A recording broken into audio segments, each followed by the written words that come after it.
Hello everyone, नमस्ते, स्वागत छ हाम्रो भिडियोमा। हामी चाहिँ जाँदैछौँ आज पोखरा फेवा ताल कायाकिङ गर्नको लागि। मेरो बुढो चाहिँ रेडी भइसक्नु भएको छ। हामीहरू चाहिँ सबैजना रेडी भइसकेर गाडीमा चढेर हिँडिसक्यौँ। हाम्रो भान्जी अनि हाम्रो दिदी, भान्जीहरू अनि दिदी, मेरो बुढो र म, मेरो सानी पुन्टी पनि जाँदैछौँ। हामी चाहिँ अहिले यता पृथ्वी चोकतिर पुगिसकेको थियौँ र अनि छिटछिटो फटाफट गएर अनि ढिलो भइसकेको छ हामीलाई, त्यही भएर हामी चाहिँ फेवातालतिर लागिसक्यौँ। र पुन्टीलाई कस्तो राम्रो देखेको भनेर मैले भिडियो गर्नु लाग्यो। मेरो बुढो टाप हेरेर मेरो भान्जी र म गफ गर्दै हिँडेँ। मलाई चाहिँ डर लाग्छ भनेर चाहिँ खेल्दिनँ भन्दै भान्जीलाई भनेको थिएँ।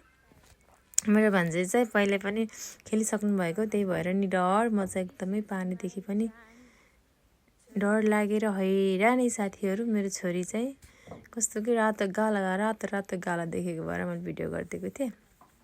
त्यहाँबाट बाउले लिएको, बाउले चाहिँ यता उता पत्ताम राखेर चलाइ गर्नुहुने के मेरो पुन्टु।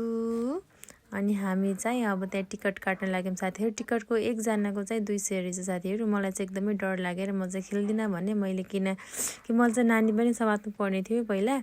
सबैजना खेल्नुहुन्छ अनि म लास्टमा खेल्छु भनेर सबैजनालाई बाई बाई गरिदिएँ र सबैजना जानुभयो। म चाहिँ एकछिन त्यही नानी लिएर बसेँ। मेरो बुढोले चाहिँ खेल्ने हो भनेर सोधिरहनु भएको छ, तर म खेल्दिनँ अहिले, किनकि मैले नानीलाई हिँड्छु र सबैजना कतिको डर लाग्दो रहेछ। अलिकति सबैजनालाई सोधेर मात्रै म पनि बल्लै खेल्छु भनेर म चाहिँ सबैजनाको भिडियो गराउँदै बसेँ। र म र नानी चाहिँ अब 1 घन्टा कुर्नुपर्ने हुन्छ। 1 घन्टा चाहिँ अब हामी फोटो सुट गर्छौँ भनेर सोचिराखेको थिएँ र सबैजना चाहिँ रेडी पोजिसनमा हुनुहुन्थ्यो। सबैजनाले ज्याकेटहरू लगाएर रेडी पोजिसनमा बस्नु भएको थियो।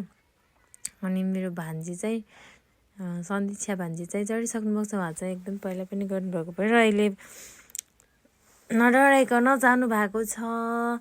र 2जना चाहिँ उभिरहनु भएको छ। 2जना चाहिँ अब यता बसेर पहिलोचोटि गर्दै हुनुहुन्छ, त्यही भएर 2जना चाहिँ डर लाग्छ भन्दै सायद खुसु गर्दै हुनुहुन्छ होला, मलाई थाहा छैन। किनकि म चाहिँ माथिबाट बसेर भिडियो चाहिँ गरिदिँदै थिएँ। मलाई चाहिँ लास्टै डर लागेको थियो कि सुरुमा त पानीदेखि एकदमै चक्कर आउँछ जस्तै लागेको थियो साथीहरू। त्यही भएर म चाहिँ नानी र म चाहिँ पछि नै सबैजनासँग सोधेर मात्रै जान्छु भनेर चाहिँ साथीहरू म पनि गएँ बोटिङ गर्नको लागि। तर मेरो बुढोले चाहिँ पहिला चलाउनु भएको छ। मेरो भान्जी चाहिँ यता साइडबाट फेरि अर्को थप गरेर खेल्नु भएको छ हाम्रो भिडियो गराउनकै लागि भनेर अरे।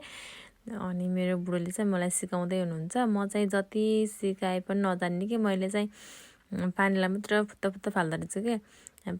बेसरी पानीलाई चाहिँ मजाले तार्नु पर्ने रहेछ भन्नुभएको थियो। तर म चाहिँ कस्तो के जति चलाए पनि त्यही घुम्या मात्र भएको थियो। त्यही भएर मलाई चाहिँ एकछिन झ्याउ लागेको थियो है।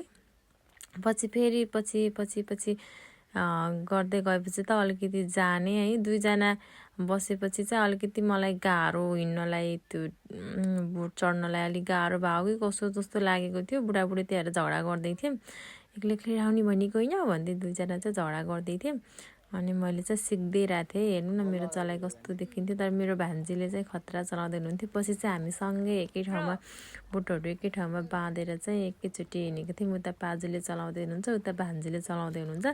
अनि हामी चाहिँ सँगसँगै हिँडिरहेको थियौँ साथीहरू। अनि मैले चाहिँ जति चलाए पनि घुम्या हुने साथीहरू, के गर्नु हो। अनि म चाहिँ भिडियो गर्दै बसेँ, मलाई झ्याउ लाग्यो कि। अनि सबैजना चलाउँदै हुनुहुन्थ्यो त्यतातिर पनि। अनि यता हामी चाहिँ 2टा थियौँ। तर मलाई पानीदेखि लास्टै डर लाग्ने कि साथीहरू, कता पुङ्ग भएर त्यहाँ डुब्ने हो कि, किनकि पौडी खेल्न पनि आउँदैन। अनि हामी चाहिँ त्यहाँ बदाम लगेको थियौँ, थाहा छैन त्यहाँ खाना दिन्थ्यो कि नै। तर हामी चाहिँ खाएर प्लास्टिकमा पोको पारेर राखेको थियौँ।